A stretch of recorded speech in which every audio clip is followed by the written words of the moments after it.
Hey, what's up, fam? And welcome back again to Recap Kickback presents The Vampire Lestat.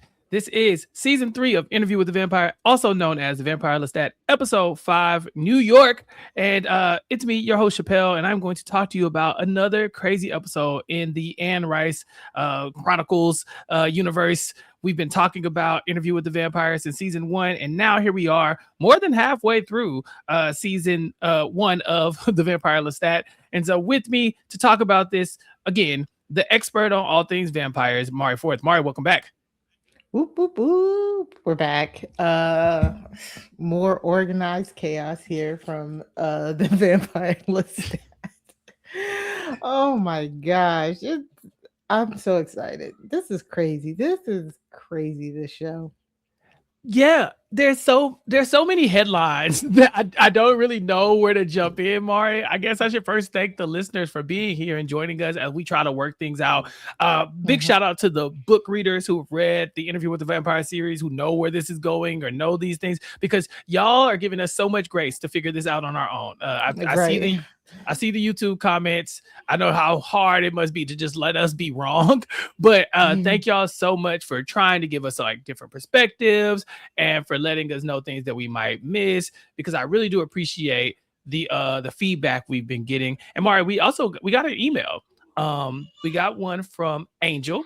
Says, Hey. thinking on the great conversation. And thinking of the great conversion, and Gabriella does seem to pick out the strong ones and leaving the rest for food. I was wondering earlier if it was connected to Akasha, but this makes more sense. I feel so much sympathy for Lestat between Mom and his sexual assault turning, letting Armand lie and taking Louis. Armand, Daniel, go live in the jungle. This might have been David, but they're mixing them anyway. Devil's Minion chapter is the Queen of the Damned. And so we get a little feedback and some confirmation that the Devil's Minion is canon, Mari. Yeah, I mean, you pulled it out right at the right time, and I think even here in this episode we have the confirmation of the Devil's Minion. I mean, what a twist. I mean, not even a twist, but so fascinating, right? For people who didn't know that was coming. And this show makes me want to read the book so badly. It really does. Like, finish. But I don't want to ruin it for myself. So I'm kind of like stuck. I'm kind of like I'm torn between wanting to read the books and get more of this content, and not, because I'm enjoying the content so much. So I mean, at most I think I might just go back and watch the Aaliyah movie to just compare. Just to get my fix, okay? Yeah. Yeah, because we have a lot to discuss when it comes to all the things you just said, right? Like some of the things that are canon for the book that are starting to creep their way into this story. We're going to have the Queen of the Damned, her first appearance here in the Vampire Lestat. Her name is Akasha. We call her Aaliyah sometimes, get with it or get lost. But yeah, there's so much to unpack here. And I think that we can go with the Armand and Daniel storyline being the headline. I'm fine with starting with that because Armand sucks. Armand is a hoe, and not in a sexual way. Thank you for explaining that. Thank you for explaining that in our comments. As us Black people use it as, I hate him so much. Right. Like, I was pissed. I was like, Armand sucks. Why would you do that to that man? Okay, first let's talk about Daniel Malloy. But basically, Daniel Malloy's trying to do his job. He's trying to interview people on the street about the Vampire Lestat, and here Armand go talking through somebody on the street, talking about how he stalked Daniel Malloy for 52 years, where he just let him make all these horrible mistakes and kind of just cleaned up after him instead of, making him a better person or whatever.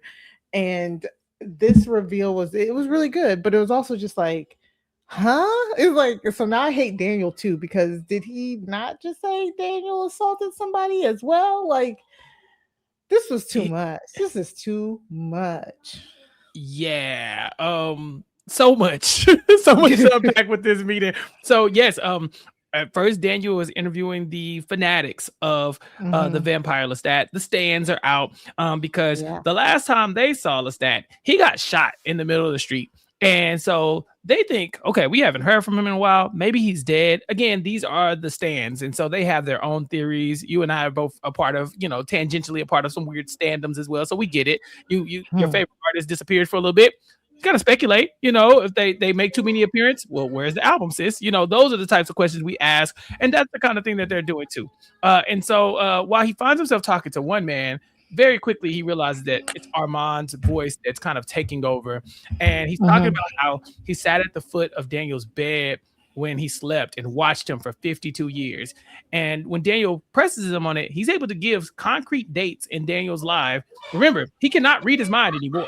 So it's not like Right. he can pull this out of his brain. These are things that he was present for, including February 11, 1990, where he takes someone aggressively in a rental car. That's, I think, where we're looking at as far as like it sounds like assault to me. Sounds very salty to me, but Sounds what do I very know? assaulty, right? Armand did make sure that kid or student forgot what was going on.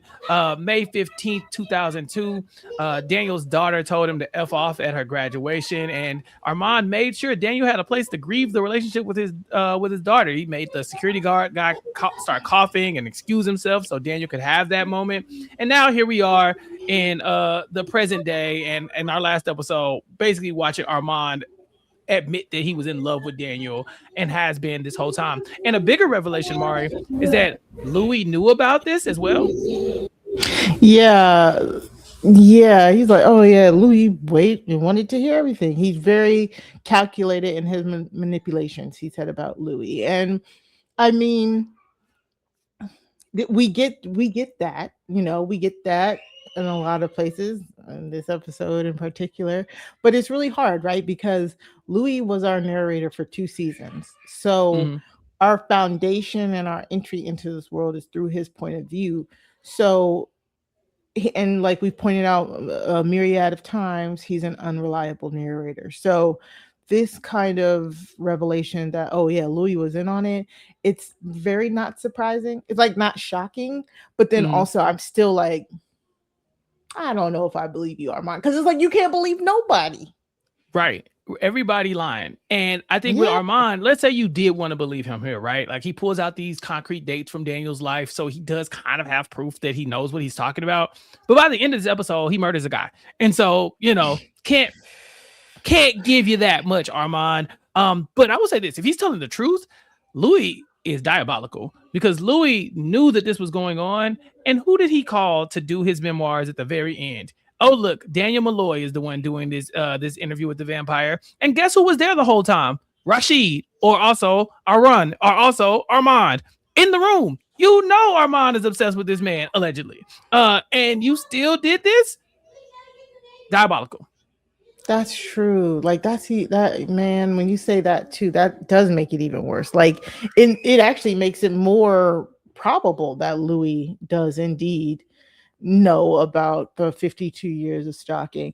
And then I was also trying to figure out, like, I was like, so this infatuation with Daniel Malloy stems from just that one night in San Francisco that they spent together? Like, is that what this all stems from?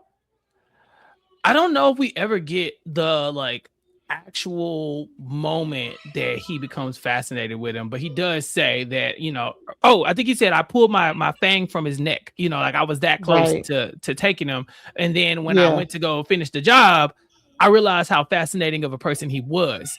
And from there, he starts to track him. And so it does seem like that's where Oh, the interest yeah. begins, and then it just Yeah. kind of spirals into this. See, I tracked him down and I planned on finishing it, but then I found him fascinating. And then Yeah. I guess fast forward and we have years of him sitting at the foot of his bed while he's sleeping. Yeah, so that kind of somehow makes it worse because this whole time Daniel thought that he never turned him because Louis told him not to. But if Armand had planned to turn Daniel, but then was like, oh, but he's kind of like my own personal theater show. I'm just gonna Yeah. watch him for these years, and he was his sim. Daniel Malloy was his sim. He controlled the things around his life. It was like the ultimate form of control. That's That's raggedy. Armand is so Raggedy, raggedy. I'm so raggedy. sorry. I went I went back and I watched him talking about his origin story, and like because I had to rewatch that part where they're in the Louvre and he's telling Louis like his backstory and stuff like that. And because thank you again to everybody in the YouTube comments. We were talking about my joke that I made last week. People found it funny, but they also were just talking about a little bit of like why they give Armand grace because of his He's a story of victim. being yes, of being a victim, a child predator, like a child victim, child sexual assault victim. And I get that. And I went back and I rewatched his background, and I was like, oh yes, I this is what I remember. He was abused as a child before his maker took him. His maker was a little bit hesitant in giving him the dark gift. His maker would also lend him out to his maker's friends and stuff like that. And his maker eventually gave him the dark gift because he was sick. And I had to go back and see it because we met his maker in this episode. So I kind of really wanted to, you know, go back and revisit that. So I understand that he is hurt. And I understand that hurt people. But also, fuck that guy. Because what?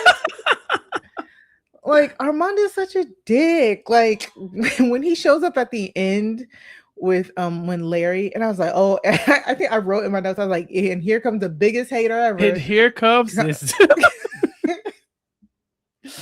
Like before I even figured out what was gonna happen, I was like this. Like This I was nigga here. done.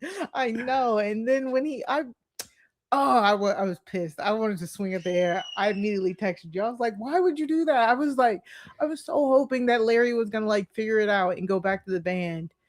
So this was just a lot. Armand, you're the villain, sir. I'm sorry. Like, which is crazy in a show full of villains, and Full of villains. where a guy wants to turn the world into vampires. You are the person I dislike the most. I'm sorry. Congratulations. Like, Yeah. And I still haven't figured out where Armand stands on the turning, because it seems like he's pretty anti that, right? He he's told anti that. right, Yeah. but then when he's talking to Daniel, he's telling him, Louis cast you out and you still carry his water. But I want to help you Mhm. walk in the sun. Like I said, Mhm. well, what do you mean by that? Well, You what do know, you mean by that? what do you Yeah, mean by that? exactly. He reveals that Lestat lays with his mother, and he talks about how there are other types of love. Like it don't have to be that we are a couple, but I want to be your maker. I want to give you half your life back. But what does that mean? So What to does me, that it feels mean? like the ability to kind of be a daywalker again. The idea That's what that it you sounds can like. live amongst the humans again. And maybe Daniel would appreciate that. He doesn't have the greatest relationship with his daughter. It comes up in this conversation again. But he's also not dying anymore, right? He doesn't have what was he? He had lupus or something, or Parkinson's. He had Parkinson's. Yeah. Um, so it's like that's gone. What is Armand promising him? And does it have anything to do with the Great Conversion? I really don't know. Right, because it really sounded like Armand was against the Great Conversion last episode. But I'm also wondering, is he against the Great Conversion or is he against Lestat being the leader of the Great Conversion? You know what I'm saying? Like, It's a good point, because at the end of mhm. this episode, he does murder a band member from Lestat's band. Now, a former band member nonetheless, but people have quit the Vampire Lestat and gone right back to the band. Notably, the brother of this guy whom Armand kills, also known as the guy who Armand is sponsoring at the AA meetings. This Yeah. feels like a personal attack against Lestat in a weird way. Yeah, like yeah, so Alex, and that took me a minute to like realize. I was like, why is Larry having issues with Lestat? Because it was never Larry and Lestat having issues, right? It was always Alex and Lestat. Even so much that Alex walks away and then Alex came back and now it's Larry having issues. But what it seems like is Armand knows that he's using the band and he's using the music to um gather the rest of the vampires. And I think his thought process is if he gets rid of Larry, maybe that'll impede what Lestat has going on for a little bit. Like I think, which honestly, you would think that that would make sense. Um, But he could just but kill Armand Alex. doesn't, huh? Like he could just murder Alex. It's such a maniacal kind of plan for him to go, Well, I'm a harm the brother of the guy who I know is recently at an AA meeting because he be falling off the wagon. I'm gonna harm his brother.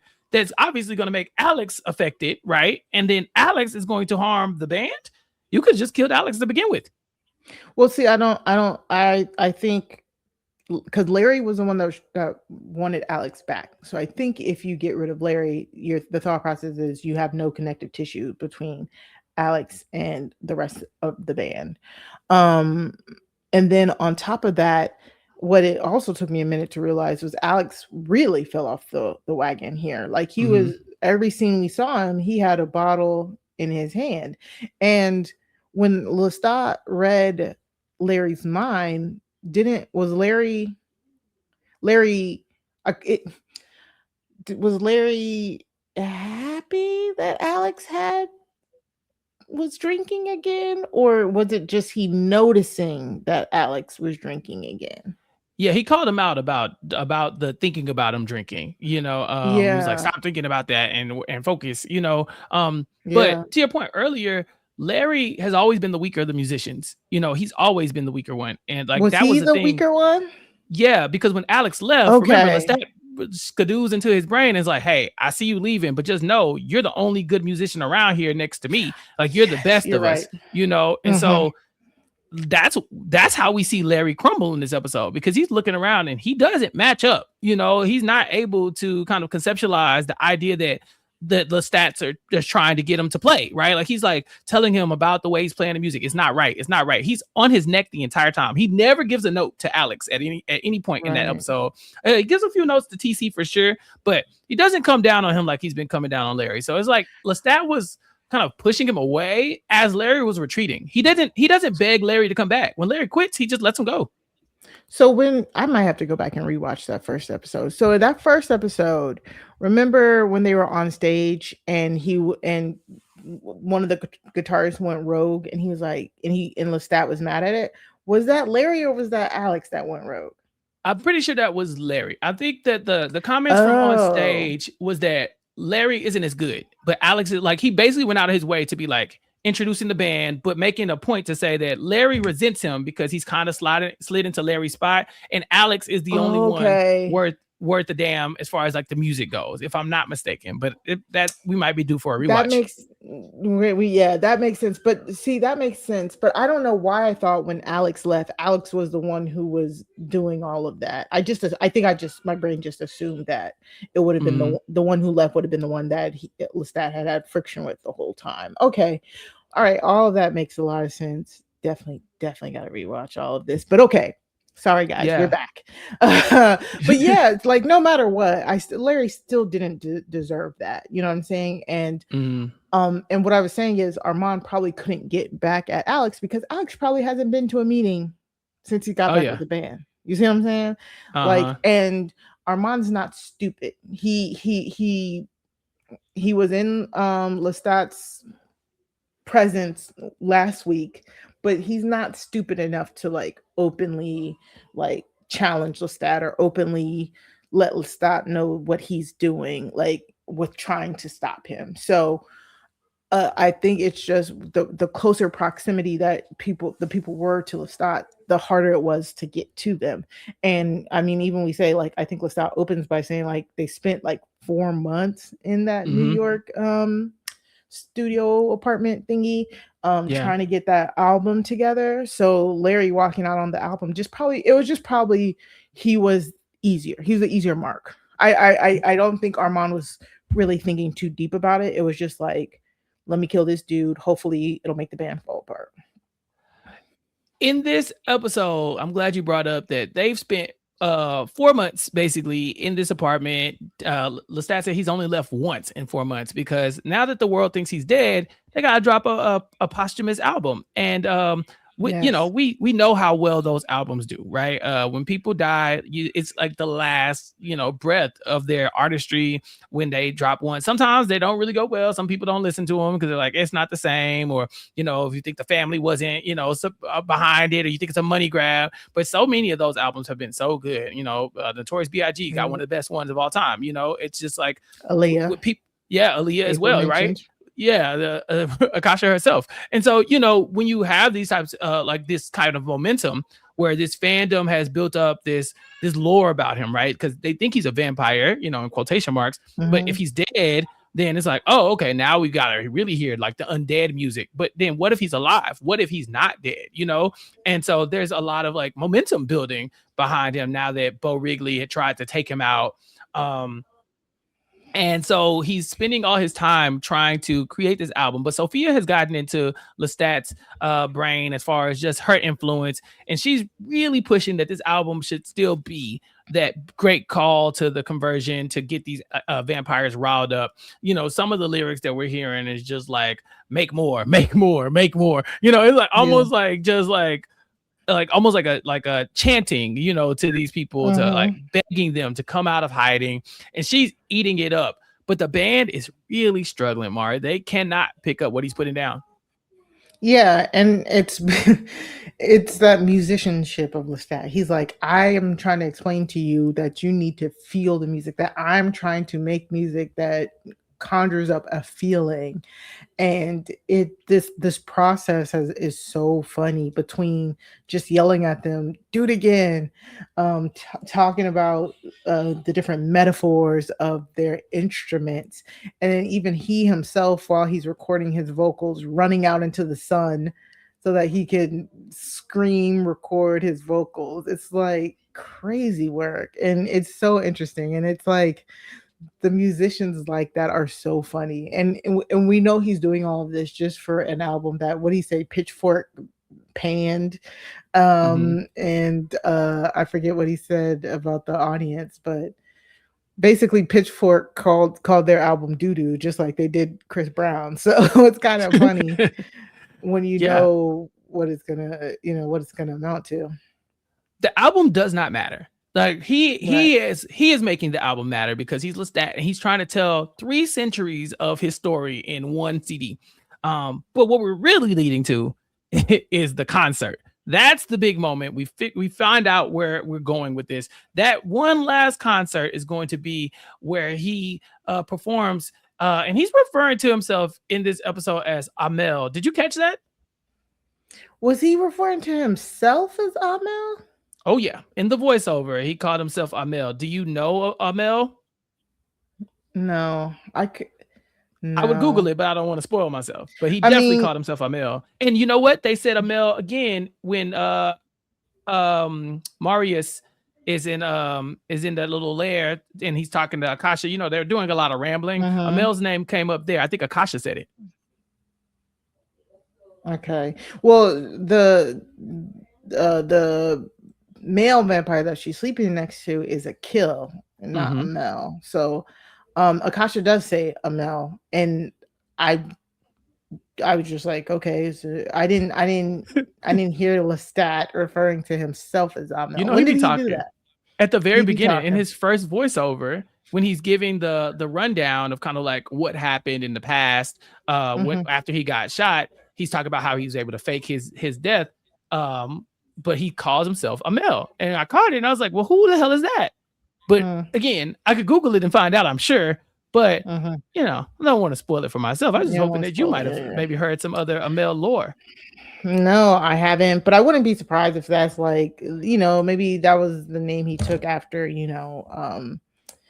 uh being reborn of Akasha's blood, you know. Yeah, I just think it's crazy that we're just not hearing about this man, Amel, because we've been with Lestat for 3 seasons, God, now you got an alter ego. And I don't want to gloss over the faking of the death too much, but he was publicly shot. They had an amnesia fund set aside for Hmm. all these people who witnessed this, including the Yarda, who was the Lestat body double. Yeah. Um, and a bunch of people got other money, including your girl Christine Claire. She's no longer with us.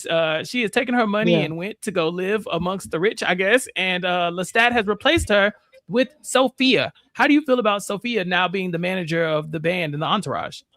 It's what Christine, right? That's what Claire. Yeah, what Hmm. that it's what she deserved. That's what it's Get workers your money, comp. girl.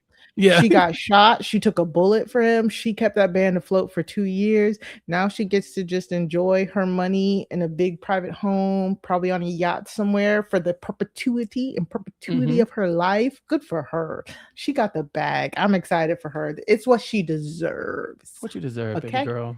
Yeah, get your money. Get your money. Um, Yeah. but Sophia hired Sam as well, Mari. Sam is still here. Yeah. I mean, what else he gonna do? What else he I gonna do? just feel like if you were working for the Talamasca and you were there for the Claudia murder and all that kind of stuff, Sam, what do are you poor? Do you need the money? Do you need some money? You're like, why are you? What do you mean? Do you took this job to help create the album, Sam? Sam does it for the love of the game. He does it He's for the just love of in the it. game. Yeah. The Sophia hired him. creativity. He's faked Mm-hmm. his death before, so he's an expert on what that looks like, which is crazy to Mm-hmm. think that we have to get Sam specifically. But also, Lestat hates him, and Sophia likes that. She thinks he's going to give Lestat the edge when making the music. So there's really a lot to unpack in just the first kind of moments of this episode.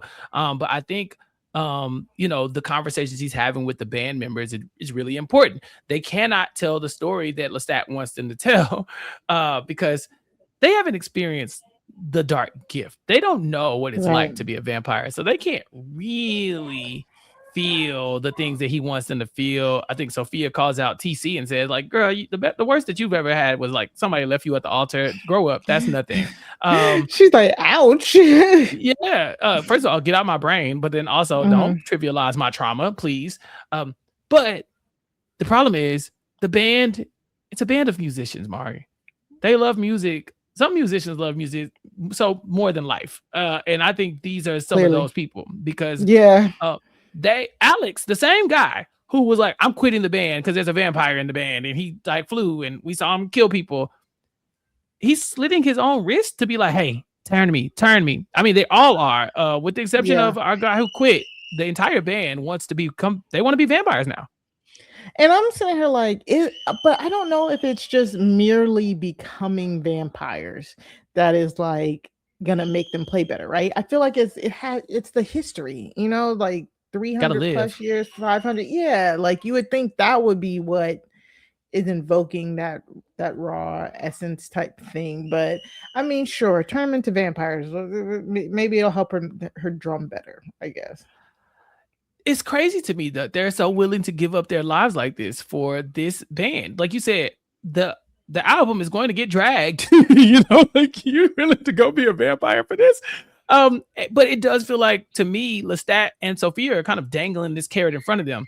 Like, oh, well, we could have a really good album, but some of us haven't lived, some of us don't know. I don't really know. And so Lestat's saying, no, you don't want this. It's so terrible. It's the worst thing to ever experience. Oh my God. But it'd be nice if we sounded good. I don't know. Like he's not making this sound repulsive enough to me, Mari. Like tell them people, no, you're not going to be a vampire. But he's kind of like, I don't know, maybe you should. He's slightly tormented by Claudia's, like, this is coming so raw off of him making his song about Claudia and his regret, his lament about what happens to her, that he's kind of like, man, it's not that great. But also, It's kind of great. art. I know, like, do it for the art. Yeah, it's so kind of great. Yeah, like they don't care. They just, and it's kind of funny, right? Because remember, this was a band that was playing in their garage across the street from him in Montreal, Mhm. and it was just a whirlwind for them and all this stuff, and all of a sudden, all this money, they're on this tour, and now they're confirmed their frontman is a vampire, and now he's offering them eternal life, and and they know, just like we all know, this album finna at least be like, no matter what, if Pitchfork calls it doo doo, it might sell millions of copies. You Right, know what I'm saying? right. Because people are just so curious as to it always happens. Like whenever there's a song out and they're like, oh my God, this song features Michael Jackson's vocals, Aaliyah's vocals, so and so's vocals after they died. Every year, you always want to at least go and listen to it just so you could be like, oh, that was trash. And like so and so is Mhm. rolling over in their grave because of what you did, type thing. So it just kind of like, no matter what, it's that morbid curiosity. And it's just so smart that they're trying to take advantage of it because it clearly can catapult them to stardom. And they're just so high on all of that that they're like, at this point, also make me a vampire. And I don't think they're thinking, you know, long term. But Yeah. it's fine, you know. Just you don't have oh, I don't get to see the sun anymore. Boo hoo. Like it's something they're like Y'all be trivializing this too much. Like I just feel like this is a big decision, you guys. Not to say I wouldn't take it, but I'd have to talk about it. I had to think about it for a few days, for a couple years. I'd be like, call me, let me talk to my people first. Let me, kind of get on the same page. That's Let me what go to I'm church. saying. Yeah, I gotta. For me, I would be like, I gotta go taste like a lot of things because once you're a Yeah. vampire, there's no food. Like it's not R- food no more. You know what I'm saying? I mean, it's different food. But I'd be like, let me just go taste the world's most expensive something or other before we make this trade. You and I are truly friends because yeah, my first Yeah. thought too was I can't eat no more. Dear God. What? Blood better really be hidden because there's so Exactly. much good food out there that I'm not trying to miss out on. Um, when he's telling them about what how bad this could be, he's telling them that he was in Spain when his mom left him, and he let himself be buried in a stranger's grave until the queen got to him. Him and Sophia's relationship is really explored here, or Gabriella's relationship is really explored here because we're seeing a lot of his flashbacks. We're seeing him flashing Mhm. back to and being haunted by ghosts of the past as well. We seen like the old Louis. We saw Nikki as well. We saw baby Lestat. Um, but he's talking to Sophia. He's like, "Hey, looking back, you were a bad mom. Why did you take me to a witch burning? Like what was that about?" And Yeah, she's kind of like, yeah. "Yeah." She's like, "Yeah, I was a bad mom. Isn't it great?" And at some point, she tells him like, "I had to leave you because you didn't need me. Like I didn't need you anymore. And if someone is with you and they don't need you, then there's no point in you being with them. So I had to go." And he's just like, "Well, do you need me now?" She's like, "Yeah." And so, of course, telling him what he wants to hear, keeping him kind of on the leash, but also really showing us that Sophia is almost like singularly focused on this plan to make this conversion happen. She'll tell him whatever he needs to hear to make sure he's making his music. And just like you said last week, it's the overt manipulation of Lestat that is just very jarring and upsetting to see, to be quite honest. You know what I'm saying? Like she's not even mincing words. She's like, I didn't need you. You probably needed me, but like I didn't. When the cycle is not working, you just leave. And for her to be like, well, I need you now, so I'm here for as long as I need you, like that is so overt. Like that's crazy work. It's And crazy work. it's true. Most people only want to be around you when they need you, but it's like, dang, did you have to say it out loud like that?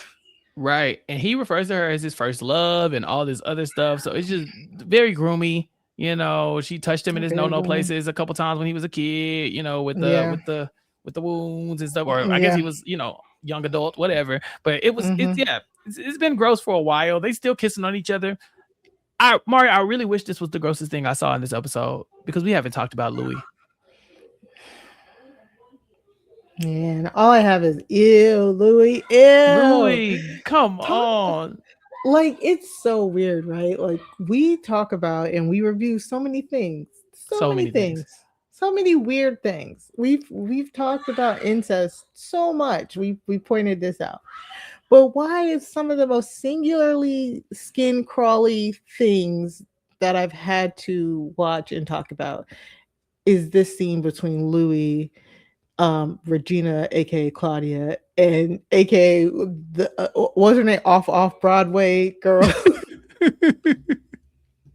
This is Oh so bad. my gosh, it's so bad. And it's like just shout out to all the producers and stuff like that because I watched the after thing, and even Jacob Anderson is like, when they were shooting it, he was like, ugh. It's that icky, uncomfortable feeling. It's just so ugh. They did it so good. It's so good. Yeah. So Fraudia is all in on pretending to be to pretend to be Claudia, and Louis is in it too. He's having conversations. Yes, sister, this is what I want to talk to you about. She's like, oh, brother, and I'm just cringing the whole time. But when the camera Super pans to cringe. the right and you see fake Madeline, I just screamed because, I lost it. and you could see that whenever she breaks character, that's when Louis kind of is reminded that he's lost his damn mind. Because at first Yes. he's in it. They're talking about all this French stuff and he's just like nodding along. And then she's like, man, she's really good, huh? Isn't she good at acting? And Louis, you could see his face kind of like reality? Mhm. What's that? And then when Claudia and Madeline start making out in front of him, I think that's another moment where it just doesn't seem on brand for Claudia. And Yuck. so he's just kind of, you can see him almost being disgusted with himself as this Mhm. is going on. But I'm like, be disgusted more, Louis. Like, you're not disgusted enough. I know, and because it's kind of funny because Fraudia, like you said, she herself has to be thinking this must be kind of what he wants, right? To like Right. see two women, type, that would be your There thought. Like there has to there's be a no level way of that this this that's sexual. Right. exactly. But it was just so funny because fake Madeline, that wig was horrible. The wig being A horrible, scoot. the the French accent just being diabolical, just made it so absurdly funny. It was twofold. It made it absurdly funny, which then informed the amount of cringe and uncomfortability. Like it was, I am laughing and now I am no longer laughing. Like this is weird, Louis. This is weird, bro. Bro, this is weird. I can't, I've been saying Louis stand up for so long, but this isn't like when I say Louis stand up, this is me being annoyed at Louis, you know, kind of simping for Lestat. That's why I'm like, Yeah. stand up, like you got to grow up. But this level of grief, he lost his child and his sister all at the same time. And it's been decades. He's never gotten over it. He's never gotten over it. And now that we have Fraudia here, he can just like kind of put his feelings to the side and live in a fantasy world where everything's okay. We see them riding in the duck boats or whatever. And she finally tells her, like, you don't have to do the New Orleans accent. Like, you could just be you. And we see that she is starting to almost get enamored with his vampire abilities too. Mhm. For someone who just found all of this out, she's taking it pretty well. For her to be like, Yeah. yeah, use your powers on me. I'm like, Fraudia, please. Right. Like, do you know what you're asking? But then I think she also certainly knows, like, okay, I'm gonna tell him to use his powers on me. He's not gonna kill me. This man is down bad. He's not gonna, He's you know, obsessed. yeah. So I get it, but like it's really interesting. And this is kind of like how do I put it? But this is like where you start to see the almost I don't know if this is right, but like her predatory side of this, you know what I'm saying? Like Mm-hmm. her being willing to almost extort this relationship, which again, I'm not mad at her because I've said it. You about to pay me $500,000 just to talk to you? I got to do some weird accents. Because I might, girl is all right. you Yeah, know, yeah. not You bad. know, I'm a Jazz, waitress. Jazz and Jason from the Was It Good Though pod agree with you, and I'm like, ugh, y'all, come on, Yeah, man. It's a lot of money. I get it, it's a lot but of money. you're in danger, girl. Like, you are in danger. Because Oh, what if? am I?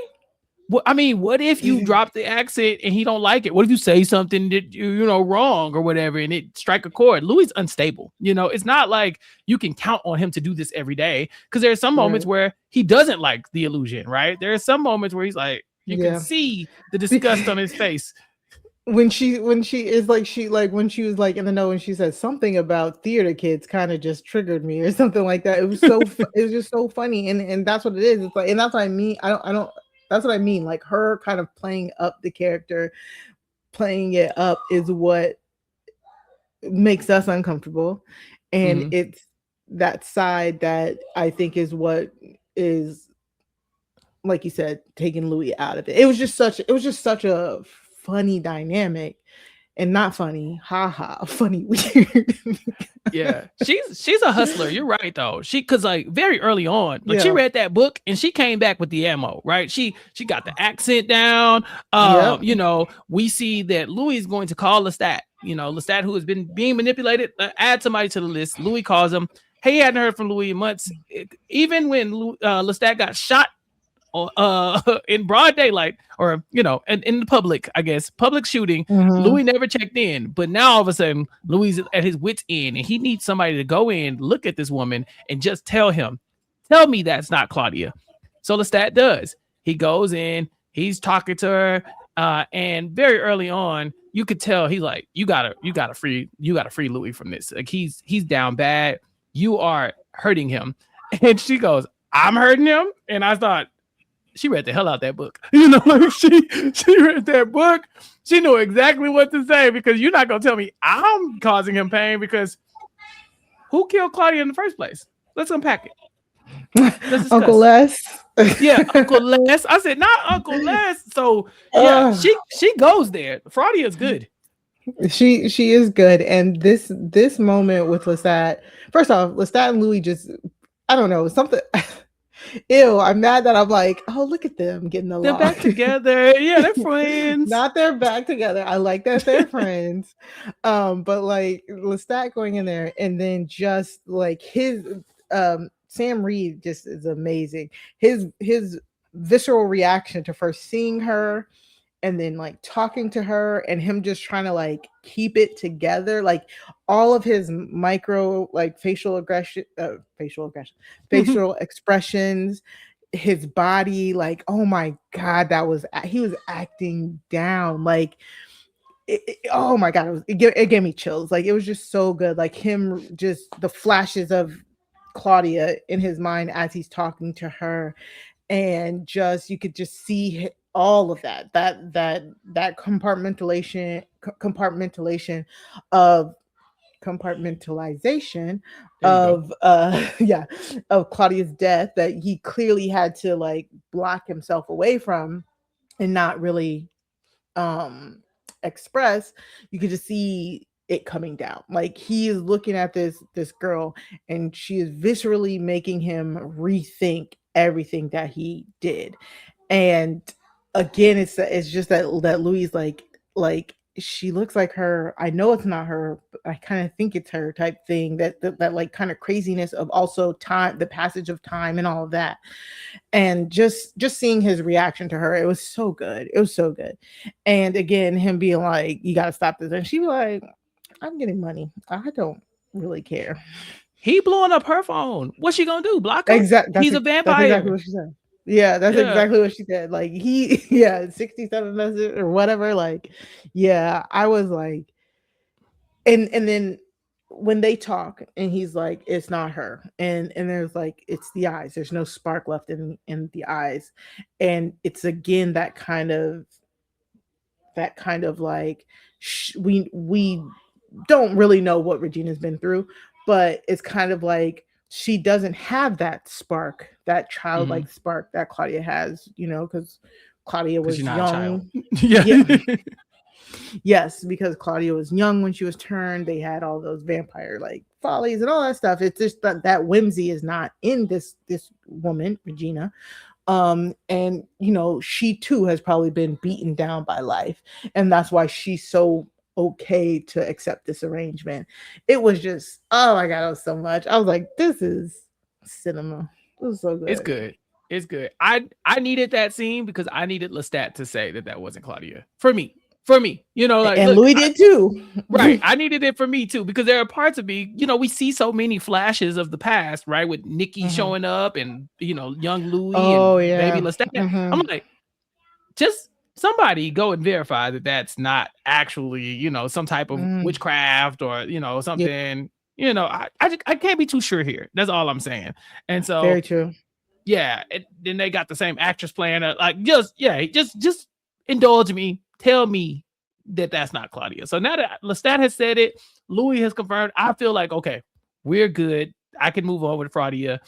Um, but it is a really good scene. And this is the moment that is going to push Lestat into changing his whole direction with that music, right? The thing that he tells the band that they're not able to do is really tap into this sound. They were already struggling with getting what he wanted, but now he's found what the voice that he wants to have, and it's this very like 2000s, early 2000, like 2009, 2011 pop song, like something the Fray would sing or Christina Perry. You know, it's just like this, like somebody sitting at the piano singing their heart out. That type of vibe, he found it. And I love this song. You know, I know in the past you liked the last couple songs. I was like, yeah, this is my jam. Okay, this is a millennial bop. And so I was really appreciating that. But it was that moment with Claudia that pushed him to that. In the lyrics, you know, what was it? Stained glass eyes. Like he's talking about when you were being born, how I was shaking like a leaf. It sounds like he was like in the delivery room waiting for her to be born. When it's like, is that how you remember this? You know, like, is that how you experience that? And it does feel like it's very true, just based on the way he's pouring his heart out. So that was very cool. Mari, we have talked so much around it, but we got to discuss Aaliyah at some point. Yeah, Aaliyah is here with us, aka Kasha is here with us. And what an entrance, just yelling psychobabble at us till I was like, oh my god, write that down. Like, I don't know what's going on, man. Yeah, this was a cool little like side quest, like always seeing what Lestat's past is like. And you know, we know that he buries himself for about 80 years after the death of Nikki, after his mom abandons him, and he just kind of like waiting for the great starvation. This is when we learn that Marius de Romanus, Armand's maker, digs him up, brings him back to life-ish, you know, bring them back to strength, all on the word of Akasha. Akasha telepathically tells him, bring him to me, right? And I guess Marius wants to go on a vacation or something. He's like, I gotta go. You're the new keeper for a little bit. I guess I'll be back. And barely, I was like, again, what are these instructions? Ash, huh? Violence? Right. I'm confused. Bye? What? Okay, I hope I don't kill them, huh? And this was such a cool little sequence here. Yeah, Marius de Romanus, he says, you know, she told me where to find you. I'm the keeper, but now you're the keeper. So have fun. Keep them. You know, Lestat obviously is confused because he's like, Armand told me you were dead. And Marius like, yeah, he was wrong. But it also looks like Marius thinking, yeah, Armand lied. You know, like he like, because he doesn't seem like he loves Armand either. He's like that little bastard, you know. He does leave him with a bunch of instructions. You know, he says, Kasha is the mother and Ankil is the father of all of them. And we already know Lestat has a very interesting relationship with his parents. And so I was like, of course he finds himself in here taking care of a mother who can't love him, you know, the way he probably needs to be loved. And so we find out that he was 80 years face down in that grave before she chose him. She loves music, and Lestat at this point does not know how to play, but he's got nothing but time. And so he's going to learn how to play music. He's going to bring presents from the present to them. And then he also is supposed to kind of like, I guess, tribute her with the ashes, not blood, but with the ashes. And then we also find out that when these two people burn, the other vampires burn. So Ankil, that's his name, right? Ankil. He is basically dead. What happened was Marius left him out in the sun, and all the vampires were affected by him burning that night. And that's why we don't have as many vampires. Marius says that's one of his great faults, is that he's the reason why so many of them were lost in that great burning. And so now we have Akasha, and she is starting to stir. It took her 22 years. I'm sorry, 23 years. 23. She made sure to correct it. It took her 23 years before she started to speak to Marius. She's talking to Lestat immediately. Right, exactly. But also, real quick, the Great Burning. So a kill because a kill was burning, Everybody burned. everybody burned. And it just so happened that he was burning at night. Because I was wondering if they were saying, because when he said, "Have you ever burned in the moonlight?" I was thinking like, oh, does she control like them burning in the day and he controls them not burning in the moon? But then I was like, no, it was probably just because at the time. But no, because Marius said that he was burning in the sun. Yeah, I don't Marius fell know, man. asleep. He fell Yeah. asleep and left Unkill Mhm. outside. He didn't finish the job. And so before he could bring Right. him in, before the sun came up, he left him out there. And I think he burned, I think it happened for a whole day. I think he was like, Oh. yeah, with the passage of time, obviously people are in different time zones, the sun's in a different spot.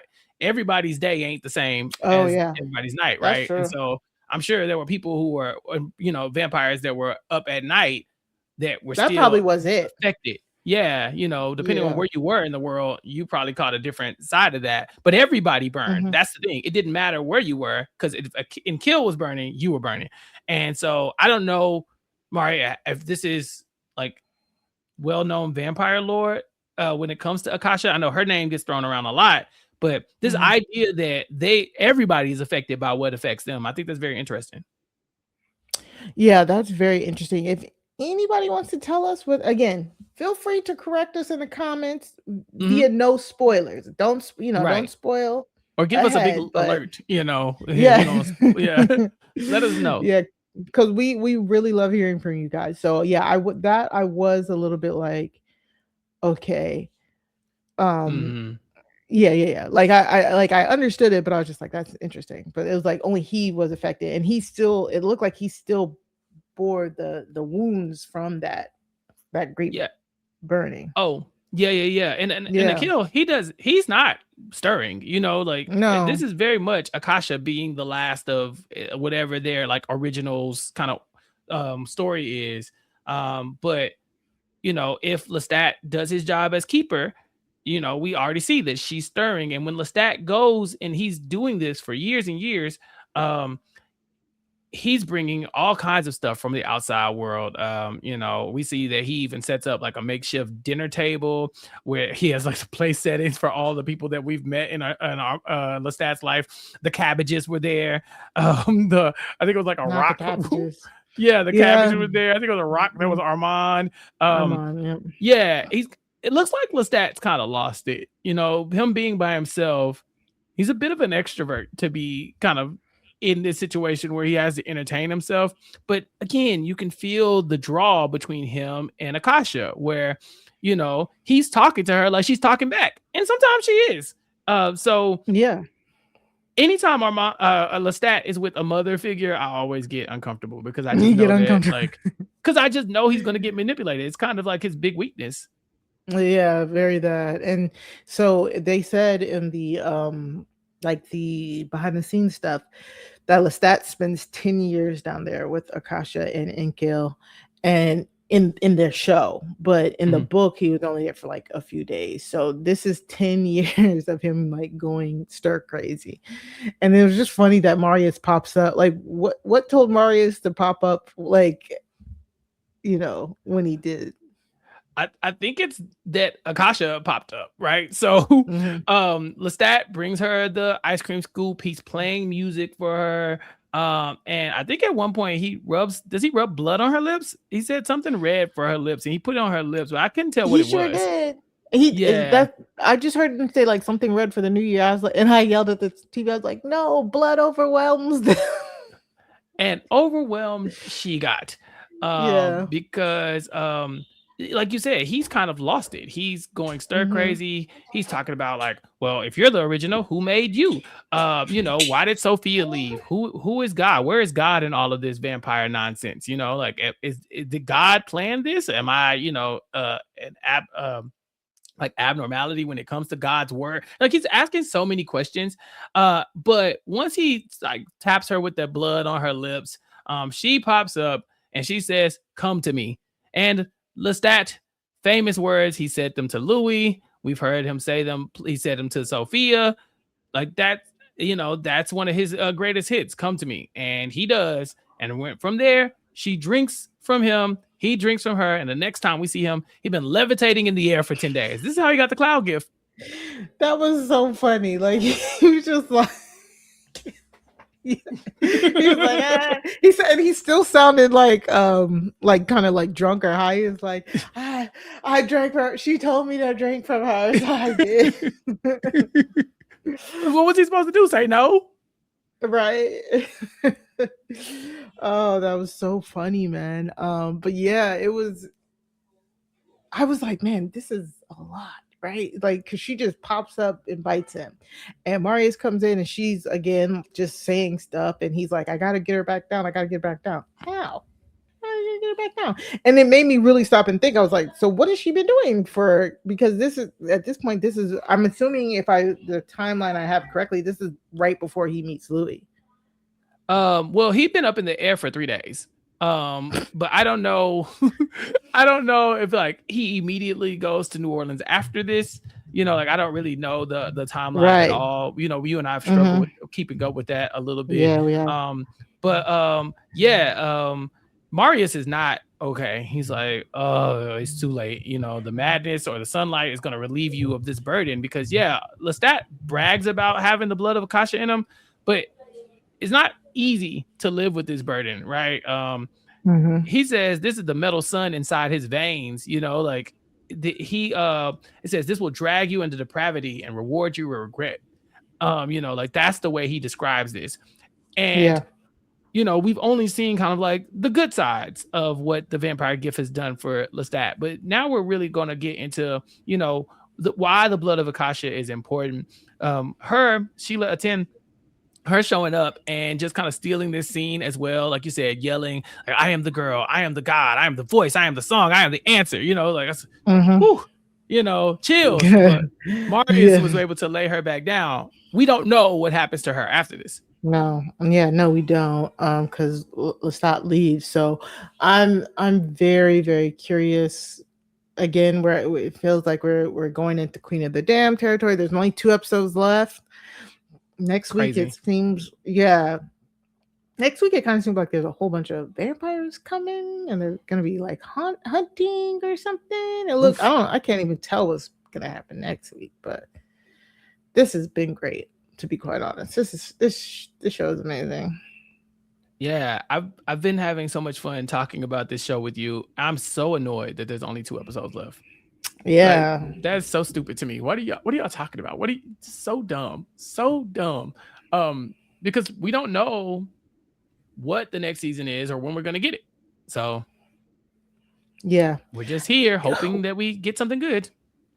We have to get it. Like, I really wonder what like all the ratings and stuff are like. This since it's like an AMC Plus original and all of that. Like, I really wonder.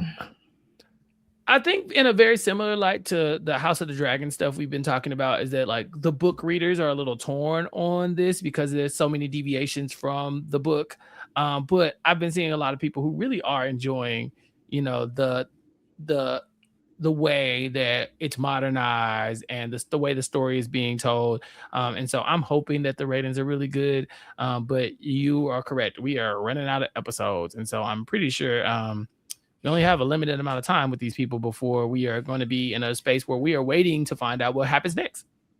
Yeah, and like I'm hoping I don't know if YouTube videos are what to go by, but like at first I was like maybe there's just not that many people watching it, and then I went to Watch Me with Ella B. You Yeah, check out, love her, shout out to her, and I was like, oh, she got 10K people looking at her stuff, so people must be watching, or they just love her because she is she's good. amazing. So She's that good. could be it, but like I was like, so there has to be people watching this show, you know? Mhm. Yeah. Yeah. And so we will be back next week to talk about episode 6, Montreal. But before we do that, Mara, do you have any vampire recommendations for any of our vampire enthusiasts out there? I know you're not at home. Yeah, I was about to say I am not at home. I am in so much vacay mode. So I do not this week. I'm sorry, y'all. But go buy my cups. I've been made man Yes. the Vampire Lestat cup that I made and sent out to one Angel. Shout out to her for sending us that email. Like it's banging. So I'm making more cups. I have more Lestat or Louis cups. You can go to maricraftstoomuch.bigcartel.com and you can get an interview with the Vampire Cup, or I'm also doing House of the Dragons. But anything, it's over on Book Tumblers. I am really inspired by book themed cups, but I can make anything for you. I can put custom design on a cup for you. So just visit the site, support me like that. And thank you so much for listening to us. It's been amazing. You can find me over on Blue Sky at Mari Talks Too Much, to like the number 2, where I will warn you right now, it's about to be all Big Brother all the time. Big Brother. So we're excited about that. Over on Crime Scene, me and Sarah Carradine, we will be joined by Jason Reed, a guest who's here on Recap Kickback a lot, and we will be covering Worst Neighbor Ever, the docuseries over on Netflix. So make sure you're subscribed to Crime Scene. Go to crimescenepod.com to subscribe to wherever you listen to podcasts, or you can support us by going to buymeacoffee.com/crimescenepod, where you can become a member or a supporter. Members get their podcast early and ad free, and they get access to our live recordings. That recording with Jason will record live this week. And so if you are a member, you will have access to watch us record with Jason live, and you'll get to talk to us and ask us anything in the chat and be a part of the conversation.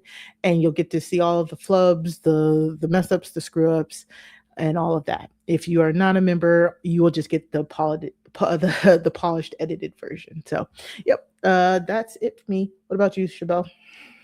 Catch me here. Recap Kickback is where I'm doing the majority of my podcast. And if you want to see my Big Brother text, that's over on RHAP. But recapkickback.com. Follow us on all social media platforms and keep up what we have coming in the future.